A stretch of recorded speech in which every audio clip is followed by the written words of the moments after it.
않는 은혜가 있게 하여 주시옵소서. 아버지, 오늘도 주님 앞에 모든 시간을 올려드립니다. 들을 길을 활짝 열어 주시옵소서. 마음을 활짝 열어 주시옵소서. 예수 그리스도의 이름으로 기도드리옵나이다. 아멘. 오늘 이 말씀을 가지고 말씀이 임할 때 생기는 일이라는 제목으로 말씀의 은혜 함께 나누고자 합니다. 여러분, 한 주간 우리는 특별 새벽 기도회로 하나님 앞에 영광스럽게 새벽을 깨웠습니다. 이 특별 새벽 기도를 통해서 우리가 느헤미야 말씀을 처음부터 차근차근 살펴보았는데요, 우리가 첫 시간을 한번 돌아봤으면 좋겠습니다. 하나님께서 느헤미야에게 어떤 사명을 주셨는가, 느헤미야가 하나님을 통해서 예루살렘 성문이 회파되고 그리고 성벽이 다 허물어졌다는 소식을 들었습니다. 그들이 이제 바벨론에게 멸망당하고 70년이 지났습니다. 그 70년이 지나서도, 그리고 이미 1차 기환이 이루어지고 2차 포로 기환이 이루어진 그 상황 속에서도, 성전이 건축되어 있는 그 상황 속에서도 여전히 이 성벽이 재건되지 않아서 이방 민족들이 수시로 드나들고 또 그곳에서 섞여 살고 그러면서 신앙이 다 무너져 있었던 겁니다, 예루살렘이. 그래서 하나님께서 이 느헤미야, 정말 이 민족을 향해서 기도하는 느헤미야 마음속에 무너진 성벽을 재건하라라는 이 사명을 주셨습니다. 이 비전을 주셨습니다. 그래서 느헤미야는 이 비전을 품에 안고 예루살렘으로 귀환합니다. 거기서 실질적으로 그 사명을 이루어 가죠. 처음에 백성들을 만나서 우리가 왜 성벽을 재건해야 되는지 동기부여를 하고 비전을 부여했습니다. 비전을 함께 공유했습니다. 그리고 지도자들이 먼저 솔선수범하여 일어나서 성벽을 건축했습니다. 그 과정 가운데 여러 어려움이 있었습니다. 위기들이 있었습니다. 대적들이 가만히 놔두지 않았습니다. 이제 성벽이 재건되면 저들 예루살렘이 더 강해져서 우리를 지배하는 거 아니냐, 이런 두려움 때문에 대적들이 공격해 왔습니다. 그리고 뿐만 아닙니다. 또 일을 하다 보니까 내부적인 어려움도 있었습니다. 내부 분열이 일어났습니다. 또 뿐만 아니라 이 느헤미야, 그 앞서서 일을 추진했던 느헤미야를 향한 개인의 공격도 있었습니다. 그러다 보니 얼마나 힘들었겠습니까? 일을 당장 중단해도 아쉬울 것 없는, 그런 자연스러운 그런 일 가운데 느헤미야는 어떻게 했습니까? 그 어려움을 기도의 무릎으로, 말씀으로 정면 돌파했던 것이죠. 말씀대로 그렇게 행하고 말씀대로 순종하면서 그 모든 어려움들을 하나씩 그렇게 해결해 나갔습니다. 그럼을 통하여서 하나님의 선하신 손길이 도우셔서 마침내 52일 만에 성벽이 완성이 됩니다.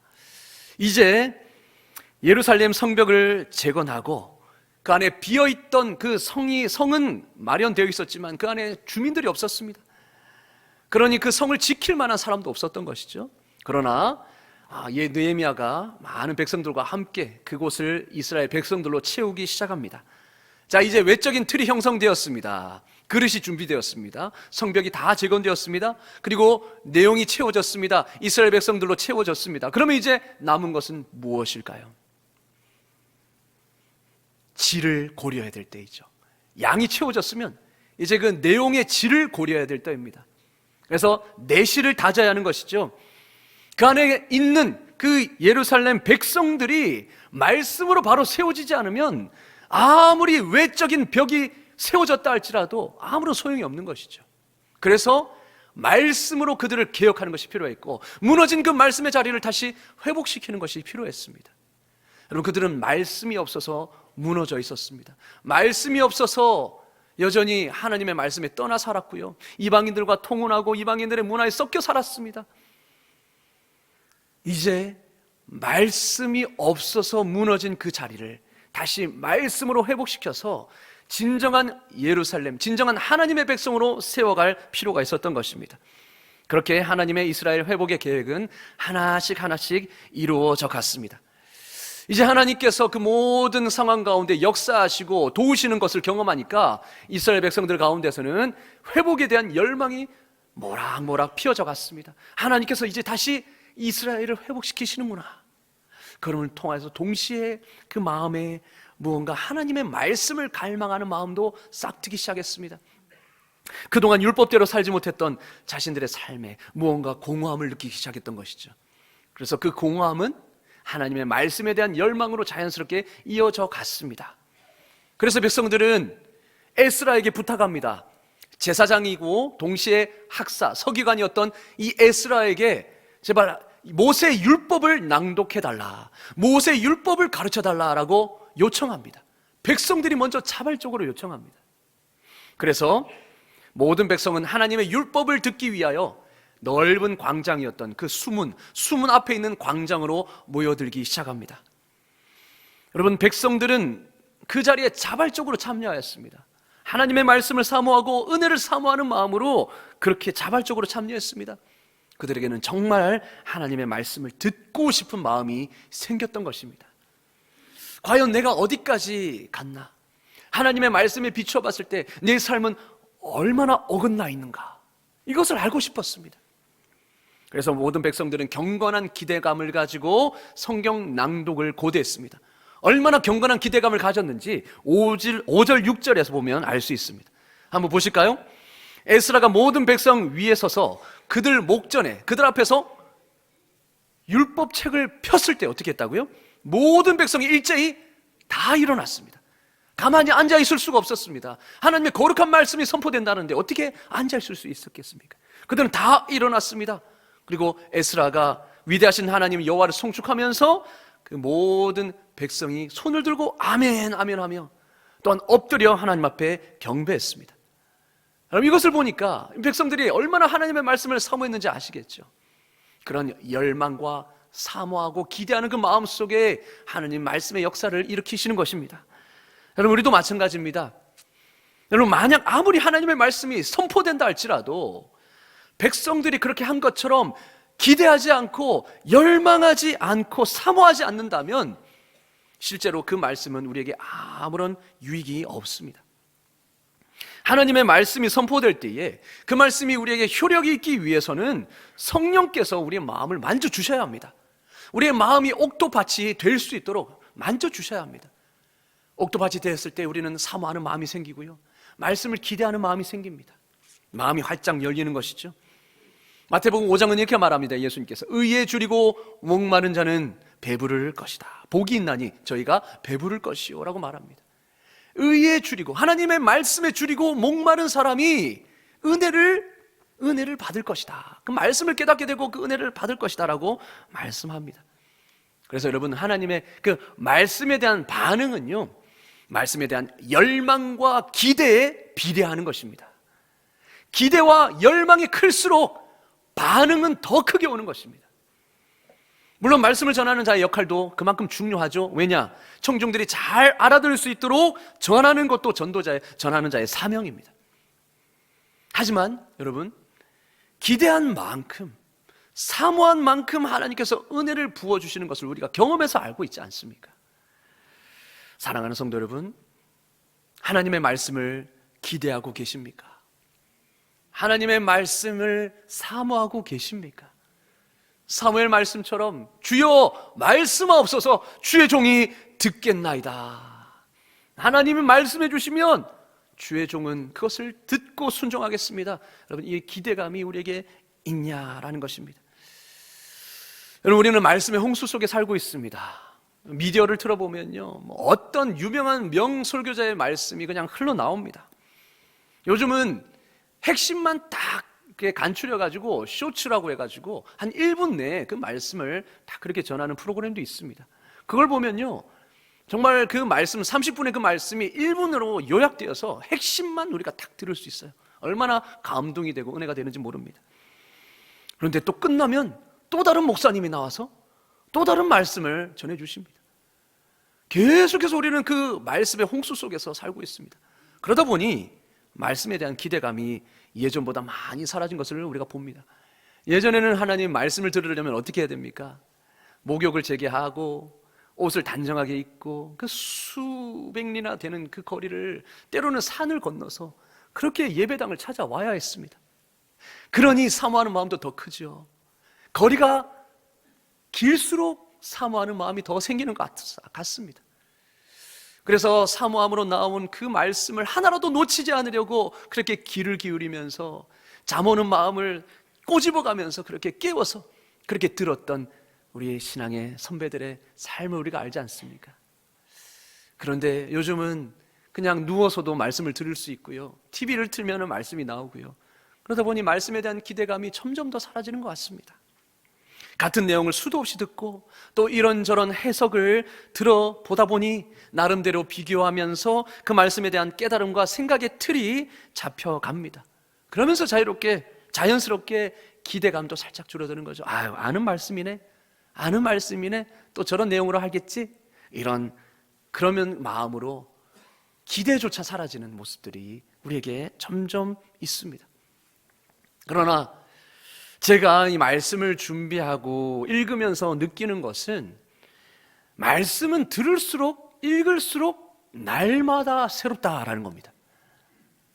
오늘 다르고 내일 다르는 게 하나님의 말씀이라는 거죠. 같은 구절을 읽어도 오늘 읽을 때랑 내 상황이 다른 그 상황 속에서 읽을 때 그 말씀이 다르게 다가오더라는 겁니다.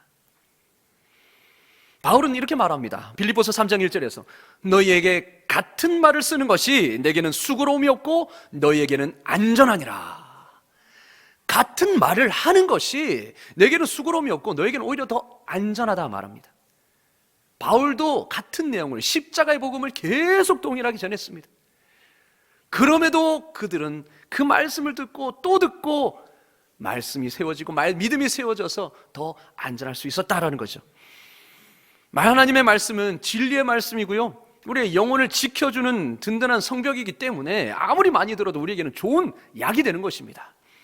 아무리 같은 말씀을 들어도요, 성령께서 우리 마음에 깨닫게 하시는 그 정도는 어제가 다르고 오늘이 다르다라는 거죠.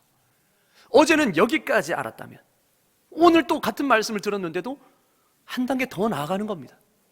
내일은 또 다른, 더 깊이를 체험하는 것이죠. 이게 말씀입니다. 하나님의 말씀입니다. 그렇게 우리는 언제나 하나님의 말씀을 기대하는 자세, 사모하는 자세를 가져야 될 줄로 믿습니다. 그렇습니다. 여러분, 우리가 설교를 30분 넘게 하면 몸에서 반응이 옵니다. 30분이 딱 넘어가면 이제 몸이 살짝 이제 비틀리고 엉덩이가 점점 아파오면서 시계를 바라보죠. 목사님이 본문을 3가지로 살펴본다 했는데, 이제 첫째 대제가 지났는데 이제 벌써 30분이라는데, 아이고, 둘째, 셋째는 언제 끝나나. 다 이런 생각을 해보셨을 겁니다. 왜 그렇습니까? 물론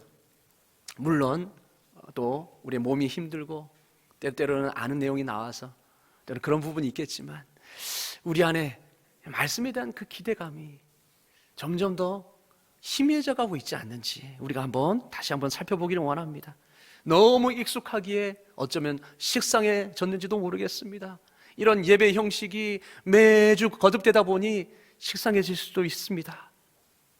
어느새 우리 마음속에 예배의 순수함을 잃어버리고 기대감을 잃어버린 모습은 없는지요? 우리는 말씀에 대한 사모함을 회복해야 합니다. 예배의 순수성을 회복해야 합니다.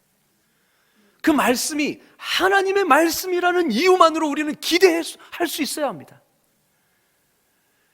우리가 예배를 드릴 수 있다는 것 자체만으로도 우리는 감격스러워할 수 있어야 합니다. 그렇죠?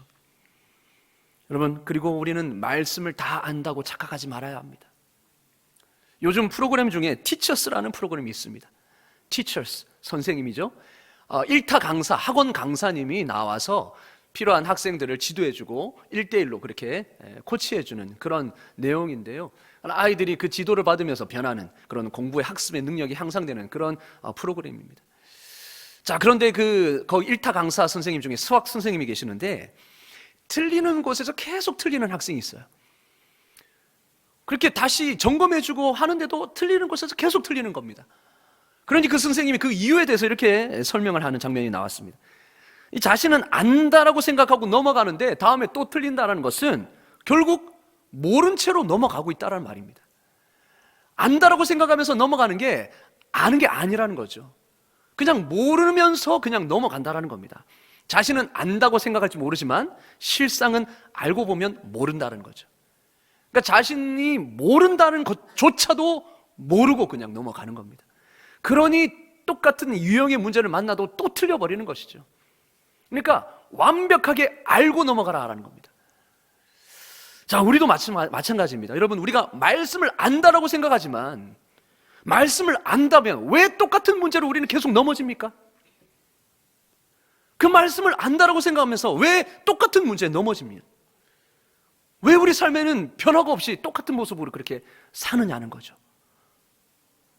그것을 봤을 때 우리는 그 말씀을 제대로 모르는 것입니다.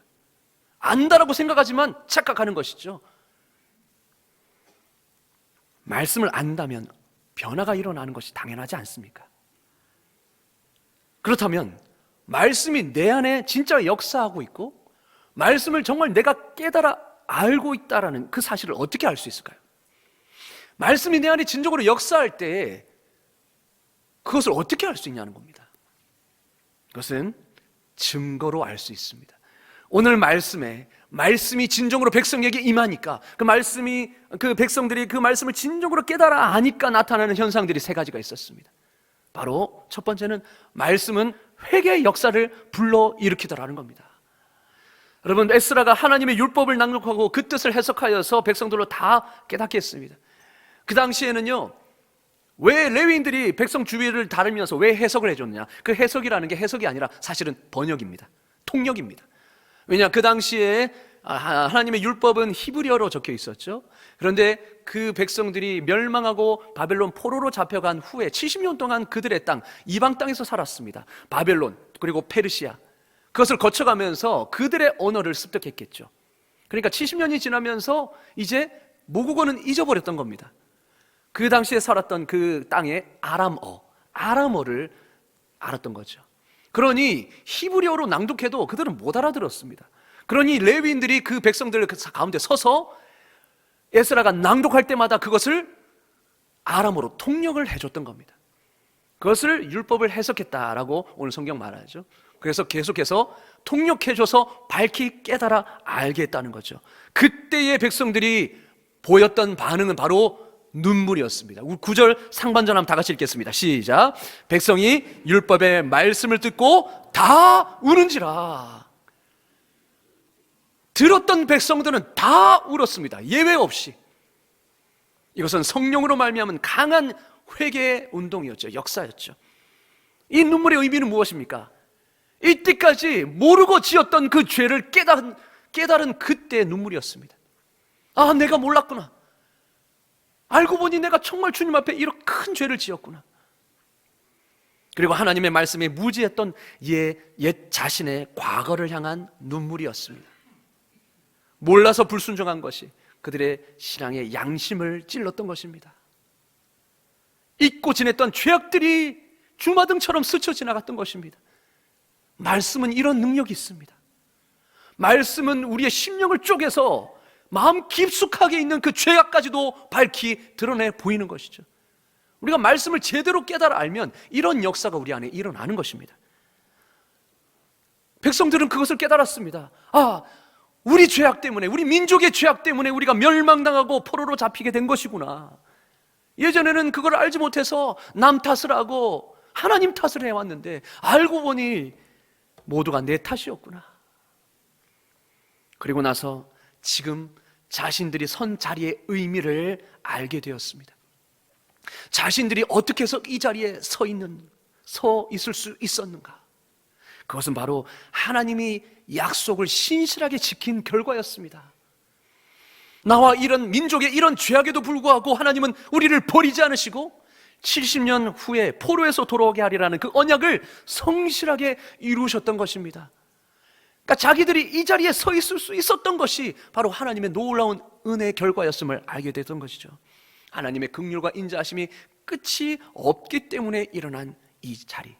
그래서 내가 이 자리에 서 있을 수 있었구나. 죄를 깨달은 동시에 이 자리에 서 있을 수 있는 이 의미를 깨달아 알았던 것입니다. 그래서 눈물이 펑펑 흘렀던 것입니다. 하나님이 이스라엘이 온전히 죄를 돌이키지도 않았는데도 왜 회복을 명령하셨을까요? 왜 회복을 약속하셨을까요? 70년 후의 회복을 이사야와 예레미야를 통해서 약속하셨습니다. 70년 후에 실제로 이 일이 이루어졌을 때에 깨달아 알라고 그런 겁니다. 실제로 너희가 기대하지도 않았던 이 70년 후의 회복이 실제로 일어났을 때에 바로 이 모든 것을 하나님이 하셨다라는 것을 너희로 깨닫게 하기 위해서 이미 아직 그 죄를 깨닫지도 않고 돌이키지도 않았는데 회복을 명하시고 회복을 이루셨던 것이죠. 여러분, 그래서 백성들은 지금 자신이 선 자리의 의미를 깨닫고는 하염없이 눈물을 흘린 겁니다. 이런 죄악에도 불구하고 하나님은 끝까지 우리를 포기하지 않으시고 약속을 이루셨구나. 여러분, 말씀을 깨달을 때 나타나는 첫 번째 역사는 바로 내 죄를 깨닫게 되는 것입니다. 그리고 전심으로 회개하는 것입니다. 만약 우리가 하나님의 말씀을 듣고도 하나님의 말씀을 읽고도 내 죄가 보이지 않는다면 여러분, 그것은 제대로 읽지 못한 것입니다. 하나님의 말씀을 제대로 대하지 못하고 있는 것입니다. 만약에 하나님의 말씀을 듣고도 아이고, 내 남편이 들어야 되는데, 내 아내가 들어야 되는데, 지금 내 자식이 저 이야기를 들어야 되는데 하고 있다면 아직도 그 말씀을 제대로 대하고 있지 못하다는 것입니다. 내 죄가 보여야 합니다. 내 잘못이 보여야 하는 것이고요, 내가 그 말씀에 비추어 봤을 때 얼마나 잘못된 삶을 살았는지가 보여야 하는 것입니다. 내 안에 숨어있는 그 욕망들이 보여야 하는 것이죠. 죄성들이, 탐욕들이 보여야 하는 것이죠. 그렇습니다. 여러분, 하나님의 말씀이 임할 때 우리에게는 이러한 죄를 깨닫게 되는 역사가 나타납니다. 두 번째로 기쁨과 감격이 일어납니다. 백성들이 다 울었습니다. 하지만 총독 느헤미야와 에스라는 이렇게 말합니다. 오늘 여호와의 성일이니 슬퍼하지 말고 근심하지 말고 울지 말라. 그러면서 8장 9절에서 10절이 이렇게 말합니다. 총독 느헤미야와 제사장 겸 학사 에스라와 백성을 가르치는 레위 사람이 모든 백성에게 이르기를 오늘은 너희 하나님 여호와의 성일이니 슬퍼하지 말며 울지 말라 하고, 느헤미야가 또 그들에게 이르기를 너희는 가서 살찐 것을 먹고 단 것을 마시되 준비하지 못한 자에게는 나누어 주라. 이날은 우리 주의 성일이니 근심하지 말라. 여호와로 인하여 기뻐하는 것이 너희의 힘이니라. 아멘. 이렇게 선포합니다. 오늘은 여호와의 성일이라는 겁니다. 성일이 무엇이죠? 안식일이죠. 그리고 동시에 나팔절, 절기였습니다. 7월 첫 주가 나팔절이거든요. 그래서 그때가 안식일이었습니다. 그때 수문학 광장에 모였던 것입니다. 오늘은 여호와의 성일이기 때문에 오히려 기뻐하고 즐거워하라고 독려합니다. 오늘 우리가 이렇게 절기를 지킬 수 있게 된 것도 전적인 하나님의 신실하심 덕분이라는 거죠. 그래서 지금은 하나님께서 베푸신 은혜를 감사하며 즐거워할 때이다 라고 그렇게 말합니다. 하나님이 언약에 성실하셔서 너희를 다시 돌아오게 한 것입니다. 그리고 이 절기를 지킬 수 있게 하셨습니다. 그러니 지금은 기뻐하십시오. 지금은 즐거워하십시오. 우리는 죄의 슬픔에서만 머무르면 안 됩니다. 물론 성령님의 말씀을 통해 우리 죄를 깨닫게 하십니다. 강하게 우리를 찌르시고 자복하게 하시고 통회하게 하십니다. 우리는 울어야 합니다. 죄를 슬퍼해야 합니다. 동시에 하나님은 그 죄가 십자가 앞에서, 십자가 밑에서 깨끗이 씻겨졌다는 것도 우리를 통해 알게 하십니다. 그렇죠? 그래서 죄를 깊이 깨달을수록 십자가의 은혜와 사랑은 우리 심령 가운데 선명하게 새겨지는 것입니다. 죄가 깊이 깨달아질수록 십자가의 은혜가 우리 삶 가운데, 우리 심령 가운데 선명하게 새겨진다는 것입니다. 그래서 기뻐하는 것이죠. 기쁨이 넘치는 것입니다. 이후에 백성들이 하는 고백을 한번 보십시다. 9장 17절에 이렇게 고백합니다. 그들이 거역하며 주께서 그들 가운데 행하신 기사를 기억하지 아니하고 목을 굳게 하며 패역하여 스스로 한 우두머리를 세우고 종되었던 땅으로 돌아가고자 하였나이다. 이것은 백성들의 과오를, 죄악을 고백하는 것이죠. 그러나 주께서는 용서하시는 하나님이시라. 은혜로우시며 긍휼히 여기시며 더디 노하시며 인자가 풍부하심으로 그들을 버리지 아니하셨느니라. 할렐루야. 아멘. 우리가 여기에 이 자리에 예배드릴 수 있는 것도 하나님이 용서하시는 하나님이시기 때문이고 은혜와 긍휼이 풍성하신 분이시기 때문입니다. 그래서 우리는 기쁨으로 이 자리에서 예배할 수 있는 것입니다. 비록 우리의 수많은 죄과에도 불구하고 우리의 죄보다 더 하나님의 은혜가 더 크다는 사실을 우리가 믿음으로 담대히 하나님의 은혜의 보좌 앞에 나아가는 것이죠. 죄를 깨닫는 동시에 하나님의 은혜와 사랑을 그들은 깨달았습니다. 그래서 에스라와 느헤미야 말처럼 기뻐했던 것입니다. 그 기쁨이 어떻게 나타났습니까? 나누었습니다. 없던 자에게 나누었습니다. 함께 그 즐거움을, 기쁨을 나누었습니다. 8장 12절에 보니까 모든 백성이 곧 가서 먹고 마시며 나누어 주고 크게 즐거워하니 이는 그들이 그 읽어 들려준 말을 밝히 알미라. 아멘. 그들에는 기쁨과 즐거움이 임했습니다. 왜요? 나중에 나온 말이 더 우리가 주목해야 할 말입니다. 이는 그들이 그 읽어 들려준 말을 밝히 알미라. 그들은 그 말씀을 밝히 깨달았습니다. 그러니 그 마음에 기쁨이 넘쳤습니다. 우리 장로님께서 기도하셨던 것처럼 엠마오로 가던 그 두 제자가 예수님이 그 말씀을 밝히 깨달아 알게 하시니까 어떻게 됐습니까? 마음이 뜨거워진 것입니다. 이런 역사가 우리 안에 나타나는 거죠. 말씀이 임할 때 말씀이 밝히 깨달아 알면 우리 안에 사라졌던 기쁨이 회복되는 것입니다. 우리 마음 가운데 절망이 소망으로 변하게 되는 것입니다. 삶의 의욕이 생겨나는 것입니다. 자리를 박차고 일어나고 싶은 것입니다. 말씀이 살아나자 백성이 살아났습니다. 그렇습니다. 우리 심령도 마찬가지입니다. 우리 심령, 우울하고 소망이 없는 우리 심령이 언제 살아날 수 있습니까? 우리 안에 말씀이 살아날 때에 우리도 살아나게 될 줄로 믿습니다. 아멘. 여러분, 느헤미야는 오늘 한 여호와의 성일이니 근심하지 말고 오히려 기뻐하라고 격려합니다. 그러면서 10절에 이렇게 말합니다. 여호와를 기뻐하는 것이 너희의 힘이니라. 아멘. 여호와를 기뻐하는 것이 너희의 힘이니라. 우리가 이 말씀에 주목하기를 원합니다. 여호와 하나님을 기뻐하라. 그리고 감사하고 즐거워하라. 우리의 힘과 능력의 원천이 바로 여기에서 나오느니라. 느헤미야는 이렇게 말하고 있는 것입니다. 여러분, 현실의 조건에서 우리의 힘과 능력이 나오는 것이 아닙니다. 바로 하나님으로 인한 기쁨이 우리의 힘과 기쁨의 능력의 원천이 되는 것입니다. 말씀 안에 참 기쁨이 있는 줄로 믿습니다. 말씀 안에 참 능력이 있는 줄로 믿습니다.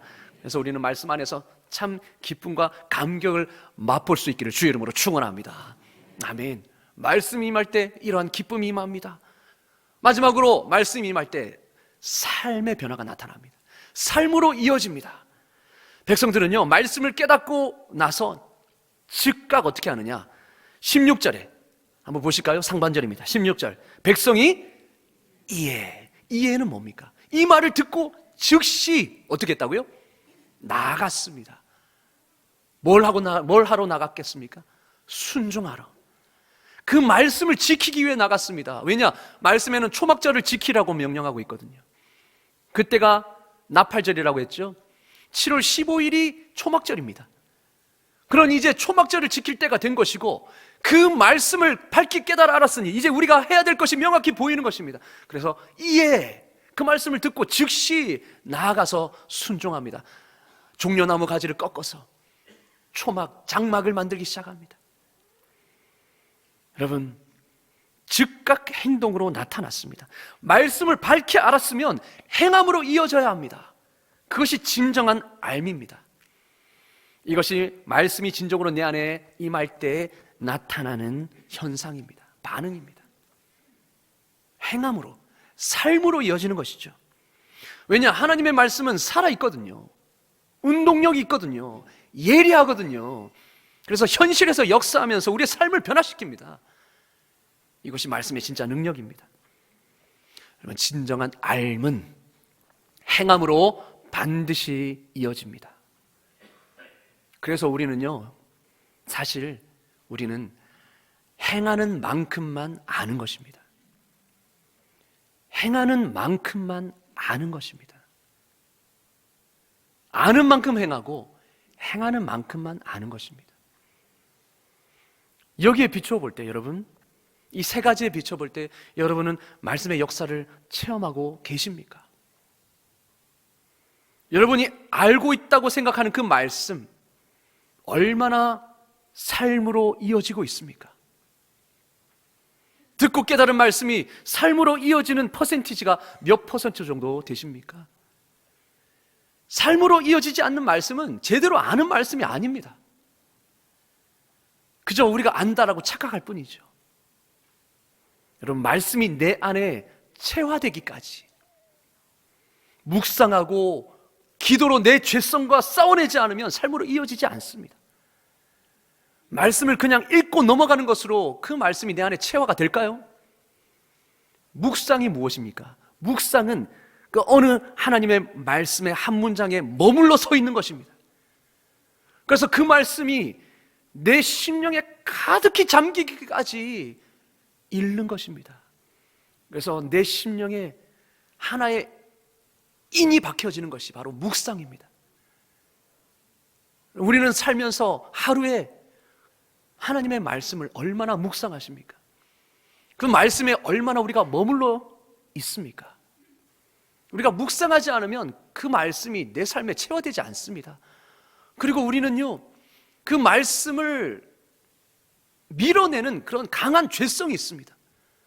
그래서 기도로 그 죄성과 싸워내지 않으면 그 말씀대로 살 수가 없는 것입니다. 여러분, 저는 이 교회에 올 때 잠언 29장 25절 말씀을 받아서 왔습니다. 제가 누차히 말씀드렸죠. 사람을 두려워하면 올무에 걸리거니와 여호와를 의지하는 자는 안전하리라. 저는 그 말씀을 모릅니다. 저는 그 말씀을 아직 모릅니다. 왜냐? 여전히 사람이 두렵거든요. 여전히 사람의 평판이 두렵거든요. 여전히 사람의 인정을 갈구하고 있거든요. 근데 그렇게 하면 올무에 걸린다고 하는데 여전히 나는 그러고 있거든요. 그러니까 제가 모르는 거죠. 그 말씀을 제대로 모르는 겁니다. 여호와를 의지하는 자는 안전하다고 했는데, 여호와를 의지하면 안전하다고 하는데 여호와를 100% 의지하지 못하고 있습니다. 그러니 제가 그 말씀을 모르는 거죠. 그래서 오늘도 그 말씀을 살펴봅니다. 그래서 오늘도 그 말씀 앞에 무릎 꿇습니다. 하나님, 제발 이 말씀을 밝히 깨달아 알게 하여 주시옵소서. 이 말씀이 내 삶이 되게 하여 주시옵소서. 행하기 전까지는 아는 게 아니기 때문이죠. 여러분, 우리는요, 그 말씀이 내 안에 체화되기까지 몸부림쳐야 하는 것입니다. 기도로 내 죄성과 싸워내야 하는 것입니다. 그 말씀이 내 심령에 인이 박혀야 되는 것입니다. 그래야 우리는 그 말씀의 의미를 밝히 깨달아 알 것이고 그 말씀대로 살게 되는 것입니다. 그 말씀이 내 삶이 되는 것이죠.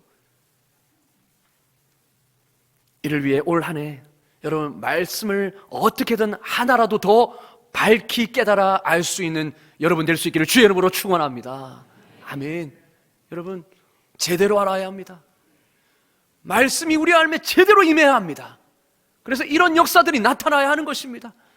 여러분, 올 한 해 말씀 앞에 정직하게 설 수 있는 저와 여러분 되기를 주의 이름으로 축원합니다. 그래서 말씀의 역사를 밝히 깨달아 맛볼 수 있는 저와 여러분 되기를 주의 이름으로 축원합니다. 아멘. 기도하겠습니다.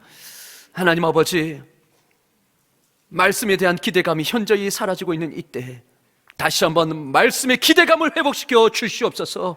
우리는 안다라고 생각했지만 그 말씀에 또 넘어지고 그 유혹에 또 넘어지는 것을 보면 우리는 그 말씀을 제대로 안다고 할 수가 없습니다. 하나님, 그 말씀이 온전히 우리의 삶에 체화되기까지 묵상하고 기도로 싸워내게 하여 주셔서 아버지, 그 말씀을 밝히 깨달아 아는 우리가 되게 하여 주시옵소서.